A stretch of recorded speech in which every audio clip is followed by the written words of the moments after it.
आज हम मुकद्दस लूका की अंजील उसका 20वां बाब और उसकी आयात 37 और 38 पर ध्यान ज्ञान करेंगे। और आज हम अब्दियत की तैयारी इसके बारे में सुनेंगे और मुर्दों की क़यामत के बारे में मूसा ने भी झाड़ी के जिक्र में इशारा किया। चुनांचे वो खुदावंद को इब्राहिम का खुदा और इसहाक का खुदा और याकूब का खुदा कहता है, मगर खुदा मुर्दों का नहीं बल्कि जिंदों का खुदा है,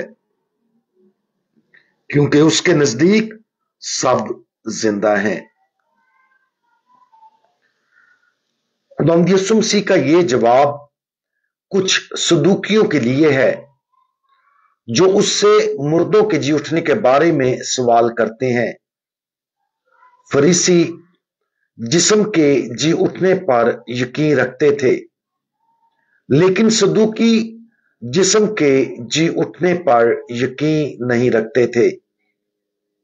इस तरह सदूकियों ने खुदावंद यीशु मसीह से जिस्म के जी उठने के बारे में यह सवाल तकरीबन एक गैर सुनी हुई मिसाल का इस्तेमाल करते हुए पूछा। वो तस्निया शरा उसके 25वां बाब और 5वीं आयत में पाए जाने वाले रास्ते के कानून का हवाला देते हैं। अगर कई भाई इकट्ठे रहते हों और एक उनमें से मर जाए और वो बे औलाद हो, तो मरहूम की बीवी बाहर किसी अजनबी मर्द से ब्याही न जाए, मगर उसका भाई उससे खिलवत करे और उसे अपनी बीवी बनाए और अपने भाई के लिए नस्ल पैदा करे। इस तरह सदूकी एक उस मंजर को पेश करते हैं जहां सातों भाई मर जाते हैं, हर एक बाद में एक ही को बीवी ले लेता है। उन्होंने जो सवाल किया वो ये था कि पस क़यामत में उनमें से वो किसकी बीवी होगी, क्योंकि वो सातों की बीवी रह चुकी थी। खुदावंद यीशु मसीह ने वजाहत करते हुए जवाब दिया कि इस आलम के फरजांद ब्याह करते और ब्याहे जाते हैं, लेकिन जो लोग इस लायक ठहरेंगे कि उस आलम और मुर्दों में से जी उठने के शरीक हों, वो ना ब्याह करेंगे और ना ही ब्याहे जाएंगे, क्योंकि वो फिर मरने को नहीं। कुछ मियां बीवी के लिए ये तालीम मुश्किल है, क्योंकि वो अपने शरीके हयात से मोहब्बत करते हैं और बहिश्त में इकट्ठे एक दूसरे के साथ शादीशुदा रहने की ख्वाहिश रखते हैं। उन लोगों के लिए जो इस तरह की ख्वाहिश महसूस करते हैं, यकीन रखें कि मोहब्बत के जो बंधन हम जमीन पर बांधते हैं वो कायम रहेंगे और बहिश्त में और भी ज्यादा मजबूत होंगे। और जब दुनिया के खात्मे का वक्त आएगा और हमारे तमाम जिस्म जिंदा होंगे और हमारी रूहों के साथ दोबारा मिल जाएंगे, तो मोहब्बत के वो बंधन पहले से भी ज्यादा मजबूत हो जाएंगे।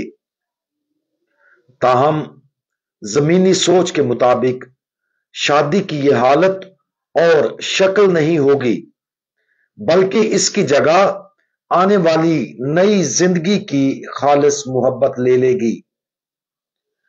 ये तालीम हमें खुदावंद की जलाली वापसी और जैसा कि हम रसूलों के अकीदा में कहते हैं, जिस्म के जी उठने और हमेशा की जिंदगी, इसके बारे में हमारे खुदावंद की खूबसूरत तालीम पर मजीद गौर करने की वजह फराहम करती है। हम हर इतवार को पाक मास में इस अकीदे का इजहार करते हैं। लेकिन बहुत से लोगों के लिए यह समझना मुश्किल हो सकता है। तो फिर हम असल में क्या यकीन रखते हैं? सीधे और सादा अल्फाज में हम यकीन रखते हैं कि जब हम मरते हैं तो हमारा जिस्म आराम के लिए रखा जाता है, लेकिन हमारी रूह एक खास फैसले के लम्हे में दाखिल होती है।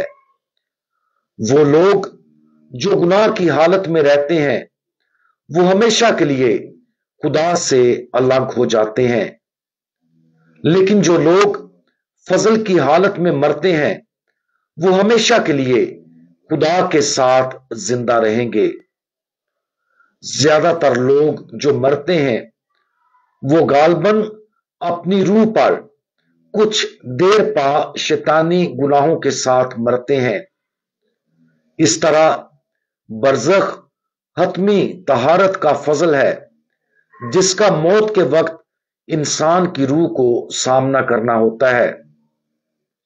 बरज़ख सिर्फ खुदा की पाकीज़ा मोहब्बत है जो हर गुनाह और नामुकम्मलियत को खत्म करने का असर रखती है और गुनाह से हर लगाव को खत्म कर देती है, ताकि पाक रूह खुदा को बहिश्त में रूबरू देख सके। लेकिन ये यही नहीं रुकता, हम ये भी मानते हैं कि दुनिया की तारीख के किसी खास वक्त पर खुदावंद यीशु मसीह जमीन पर वापस आएंगे और इसे बदल देंगे। ये उसका आखिरी फैसला है। उस वक्त हर जिस्म उठेगा और हम हमेशा जिंदा रहेंगे जैसा कि हम जीना चाहते थे। जिस्म और रूह एक बार फिर यकजा होंगे। वो रूहें जो गुनाह में हैं वो भी अपने जिस्म के साथ मिल जाएंगी, लेकिन उनका जिस्म और रूह हमेशा के लिए खुदा से अलग रहेंगे। शुक्र है वो लोग जो फजल की हालत में हैं, अपनी आखिरी पाकीज़गी को हासिल कर चुके हैं। वो दोबारा जिंदा किए जाएंगे और जैसा कि खुदावंद का उनके लिए इरादा है, वो जिस्म और रूह समेत नए आसमानों और नई जमीन में हमेशा के लिए शरीक होंगे। आज खुदावंद यीशु मसीह की इस जलाली तालीम पर गौर करें, जहां हम रसूलों के अकीदा में इस ईमान का इजहार करते हैं। ये हमारा रोजमर्रा का मामूल बन जाना चाहिए कि हम अपनी निगाहें आसमान पर मरकूज रखें और खास तौर पर आखिरी और जलाली दोबारा जिंदा होने वाली हालत पर, जिसमें हम नए आसमान और जमीन में रहेंगे। हम उस मुकद्दस उम्मीद के साथ जितना ज्यादा जिएंगे उतना ही ज्यादा हम यहां और अब उस आखिरी वजूद की तैयारी के वक्त के तौर पर जिंदा रहेंगे। उस जलाली दिन की तवक्को में अभी खजाना जमा करें और यकीन करें कि ये वो अब्दियत की जिंदगी है जिसके लिए हमें बुलाया गया है। हम दुआ मांगे। हमारे जी उठे खुदावंद, अब आप आसमान पर जिस्म और रूह समेत तमाम मुर्दों के आखिरी और जलाली जी उठने की तवक्को में हुकूमत कर रहे हैं। हम हमेशा इंसानी जिंदगी के इस आखिरी मकसद पर अपनी निगाहें जमाए रखें और उस जलाली और मोहब्बत की अब्दियत की तैयारी के लिए हर मुमकिन कोशिश करें। खुदावंद यीशु मसीह, हमारा भरोसा आप पर है। आमीन।